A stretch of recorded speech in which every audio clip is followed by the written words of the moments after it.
Hey everybody, how's it going? Hey. Crota, Rachel's here. Hey.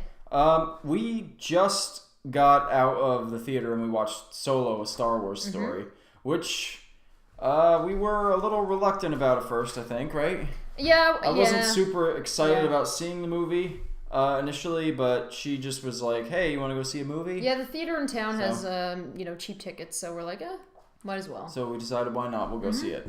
So what we decided to do was that we would actually sit here fresh off the movie and just do a review for you guys and just basically explain Talk about how we feel about it. What we thought about it.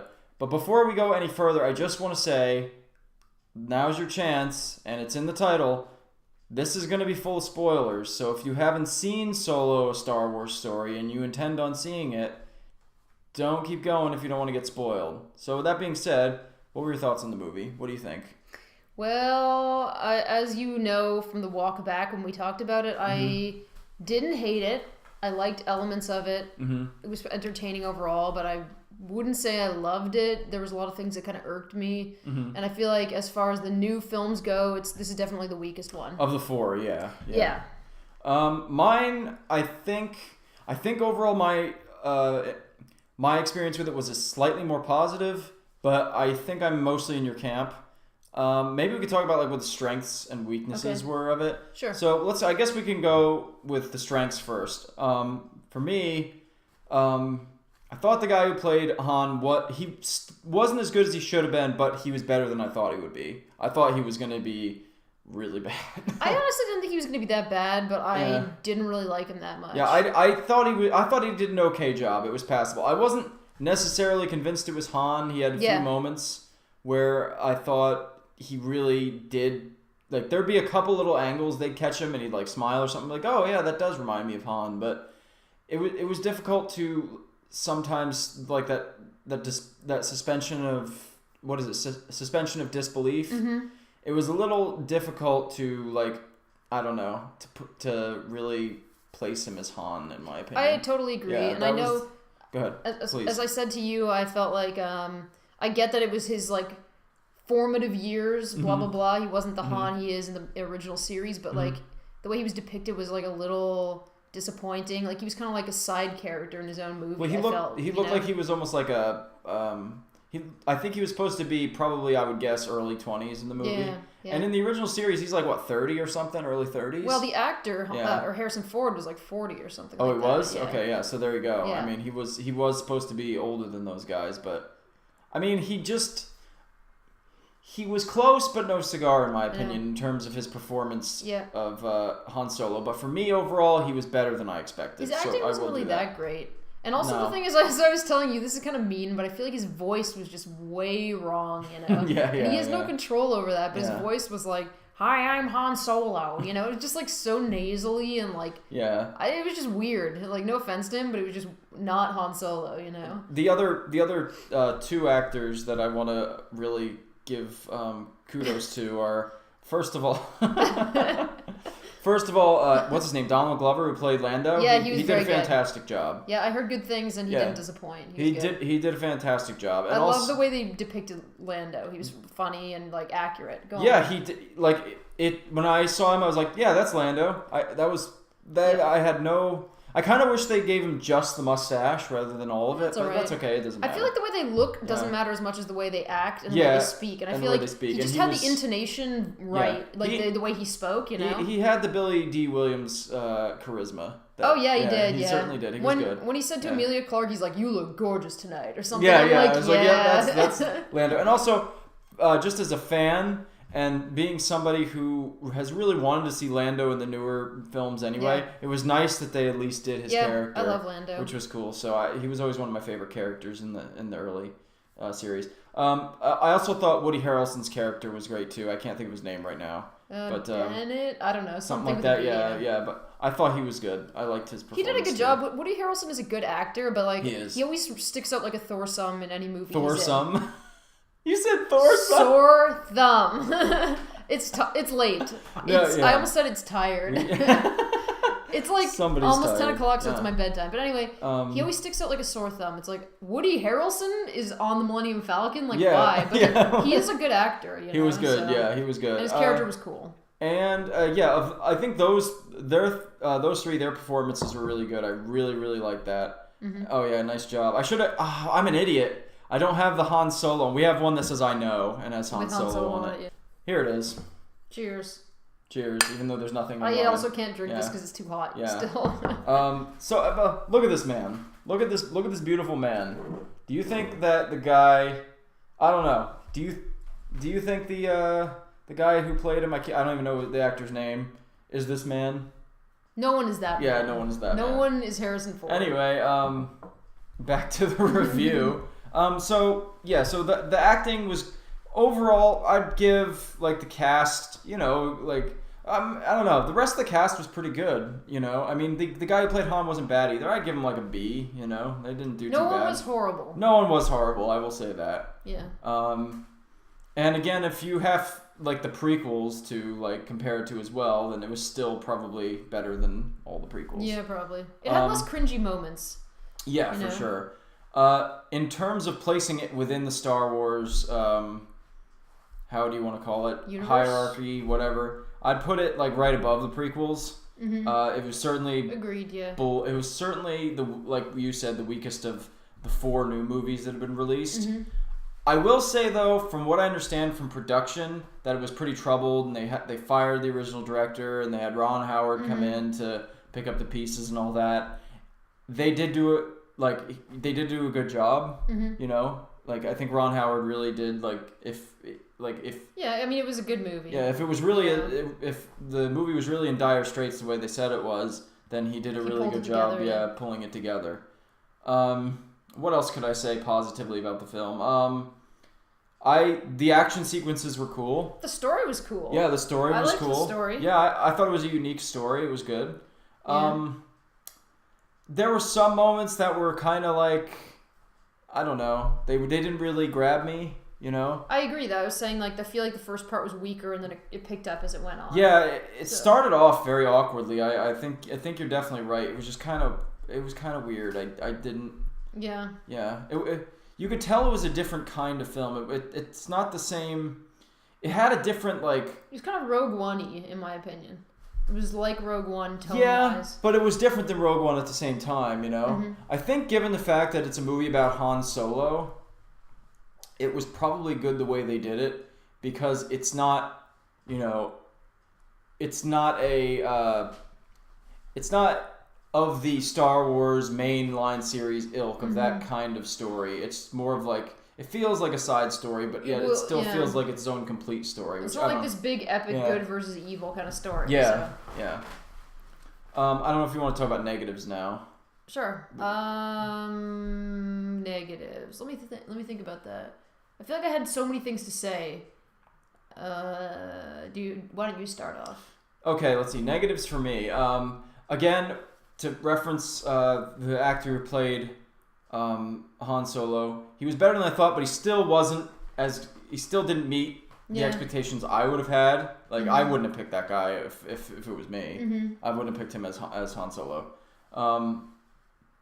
Like I said, although he did better than I thought he did, I think that they could have gotten somebody better. Oh yeah. And yeah, some of his I don't know, some of his mannerisms were a little awkward in my opinion. They weren't very Han-esque. But anyway, go ahead. This was a totally irrelevant point, so I'm sorry if I'm cutting you off, but I remembered one moment that I thought was so silly. Okay, there were 2 moments. The first when he's like, I've got a very good feeling about this. I don't know why they insist on continually putting that in the movies, but anyway. And then when he joined enlisted in the Empire or whatever. Yeah. The way he's like, Han, and he's like, oh, who's your family or whatever, Han? And he's like, I don't have anybody. And then the soldier guy, the Imperial officer, was like, Solo. Han Solo. Yeah, it's God. Was that in the lore, or did they just make that up? Yeah. Because I always assumed Solo was his name, his real name. The dice makes no sense to me. I understand its relevance in The Last Jedi. I can't remember if they were in The Force Awakens. Were they? I don't know. I don't remember. But I know because we watched Last Jedi recently. Mm-hmm. So I do remember them from that, but I don't remember them from the original trilogy. No. Didn't Luke have the dice? Did he have? Because I thought he gave them to Leia and then they disappeared because it was all an apparition.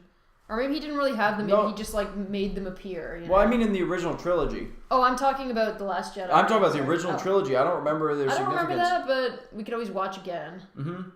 I mean, it just seems a little weird they'd be so significant when they were only in The Last Jedi. Yeah. You know? Oh, I just thought of some things that I Go ahead, something please, else I did please. like.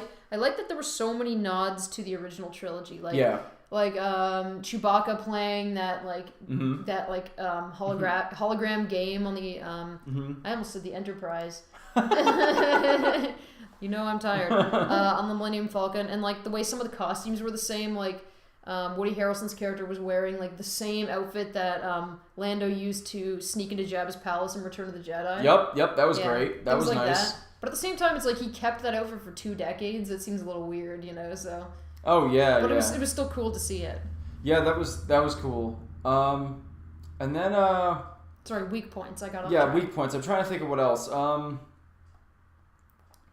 don't know. I definitely agree with you that the beginning of the movie starts out weird, and then once about when Lando's introduced, that's really when the movie kind of picks up. Yeah. Or maybe for me, it's the scene where they're trying to rob that train. I didn't like that scene, really. I was kind of like, what's going on? Somehow I missed what's happening, and it's like action-y. I mean, the world was cool. I liked the mountains and the snow and stuff, but like I wasn't too compelled by that. You also hated Emilia Clarke.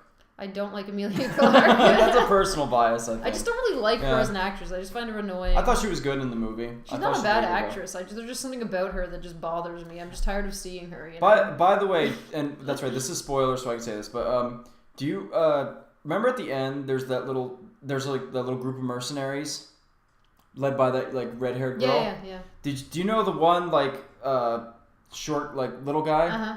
That guy, that actor, is the guy who played the one Ewok in Return of the Jedi. Yeah, and he has been in I think every Star Wars film since then. That's amazing. Yeah, and I think that's very cool.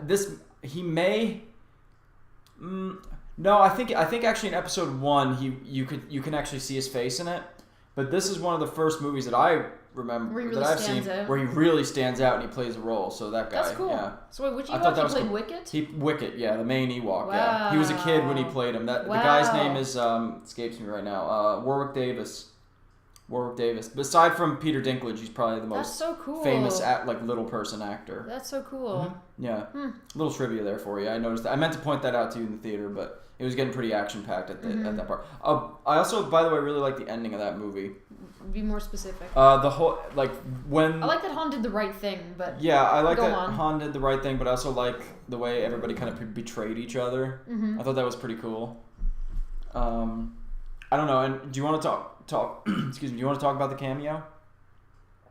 I don't even really know what to think about it. So for those who don't know and have come this far and don't mind being spoiled, there was a pretty major cameo in this movie. So turn the thing off now if you don't want to know. If you don't want to know what the cameo is, now's your chance. So that being said, there's a point where Emilia Clarke's character, who I can't think of her name, I already don't know her name. Kira, thank you. Kira's there. And it's after they kill the one dude from the Crimson. I forget. He's kind of like the Jabba of the movie. Yeah. Anyway, she's by herself and she's in the ship, and she's like speaking to somebody like in a transmission. And first I thought it was the Emperor, from what I saw, because it was a cloaked figure. And then I heard the voice and I was like, that can't be the Emperor. So I thought maybe it was Snoke. It was Darth Maul, which I thought was like, wow. I did not expect Darth. I assume you didn't expect Darth Maul. I did not expect Darth Maul, no. And I was trying to explain to her the reason for that is, for those who also don't know, Darth Maul has a huge story arc in both the Clone Wars TV series and Star Wars Rebels, which is still going on. And in which he actually did survive the fight in Episode 1 between Qui-Gon and Obi-Wan. I felt like that was maybe a bit weird without any kind of context for people. Because as I said to him, I feel like most people who just walk into the theater to watch those movies, like the mainstream new Star Wars movies, don't know all that backstory, and they're like, "What? That spiky-headed guy died in Episode 1." I would guess that if the way they presented it, since the ending was kind of ambiguous in terms of Emilia Clarke, her relationship with Darth Maul and everything, that they're going to expand upon that in a different movie. I wouldn't even doubt if it was something like the Obi-Wan Kenobi movie they're talking about. What's kind of weird about that, though, is it's not like it's a movie that's going to have a direct sequel. So yeah. It's weird. It's like, when are they going to explain why he's there and what he's doing? It seems like what they're doing with Rogue One and with Solo, a Star Wars story, it seems like with the mainline new trilogy, they're kind of they're taking it in their own direction. And they're taking, aside from maybe a Force Awakens, but Last Jedi, it seems like they wanted to, and probably, I would imagine, Episode 9, I don't know yet, obviously, nobody knows. But it seems like they're willing to take a few more liberties with the mainline trilogy in terms of like, hey, let's do this thing new, It seems like Solo and Rogue One were huge fan service films, with a lot of the cameos you see in some of those movies. I mean, unless you're a huge Star Wars fan, you're not going to know that Bail Organa makes a cameo in Rogue One, you know?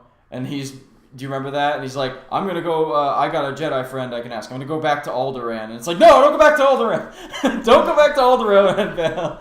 Yeah, I like all the little nods for the fans. But there was a lot of that in Solo, which I really appreciated. So in a way, I appreciated that about it, but...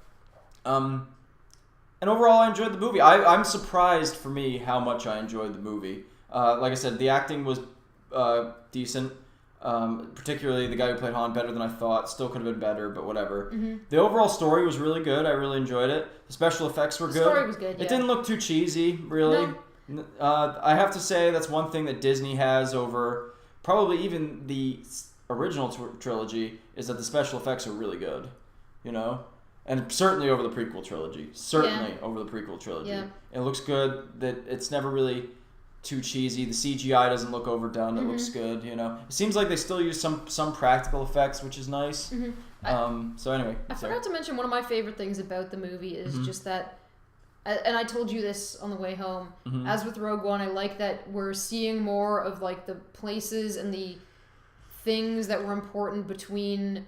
in the universe between the original, or between the prequels and the original trilogy. It's like there's kind of this like dark, unknown chunk of time, and like they're fleshing that out a little bit. Particularly to the period of time between Episode 3 and A New Hope. That's exactly what I'm talking about. That's the dark period of time I'm talking about. That's what's interesting, because as fans, you're always like, well, there's so much that happens between Episode 3 and Episode 4, It's cool to see new worlds as well. As part of that. It's cool to see new worlds, but one thing I wish they would do is go back to some of the older worlds a little more, which they don't do. And like, I did like, for example, in this, like, they finally explain the whole, like, it's the ship that made the Kessel Run in under 12 parsecs, like, that was cool. I loved it. I liked that world too. That was cool. And it was cool seeing how Lando loses the Falcon. I loved that. Falcon to Han, which is cool. I liked the way that they showed Chewie and Han's relationship. Yeah, I loved that, which was great. I feel like they actually could have done more with that, though. It was really cute, though. I liked it. It was nice. It was nice. Like, the first time, like, where when they're in the Falcon and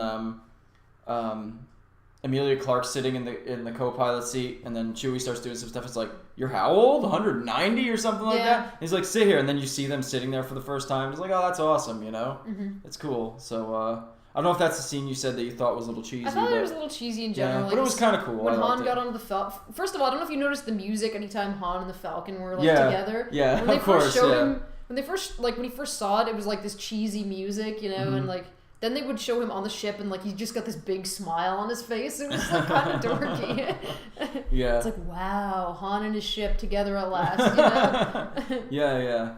Oh, well. It was good, though. I overall... I'm sure there's more that we're missing that we could probably talk about of the film. But that was plenty, though. I thought that was plenty. For me, I overall enjoyed the film. It really, I think the fact that I went in with low expectations, I have a better impression of it than I would have otherwise. Makes sense. It sucks that I had to go into it with low expectations. Like I said, I just hope Star Wars.